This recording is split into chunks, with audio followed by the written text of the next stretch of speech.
Yun, well, Friday night, so naglagay ako ng aking sa mukha ng mask. La Roche-Posay, yan o, diba? Babal lang natin ng 15 minutes, tapos, ayun, natanggalin na natin para naman matanggal ang ating mga libag sa katawan, libag sa mukha, tsaka mga anik-anik na dyan. Maraming mga wrinkles, charot, mga ganon. Para matanggal, yan, para lalong kuminis ang ating balat. At, syempre, lagayan natin ang ating mga pagmumukha. Yan, para matanggal ang isang kilong,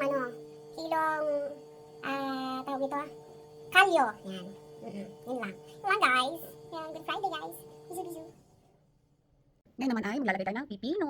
Ayan guys, pipino. Pinatigas ko yan sa ref, sa freezer. Ayan, lagyan natin sa baba ng ating mga mata para matanggal ang ating mga 1 kilong eye bag. Yan. Lasagyan natin ang ating mga mata mamaya. Ay, lamig, sarap sa mukha. Ay, nahulog ka. Yun lang guys. Sige, mamaya na lang. Bye. Siyempre, lagyan natin ang ating mga mata. Yun lang. Ayan. Care. Tender care. Ganon.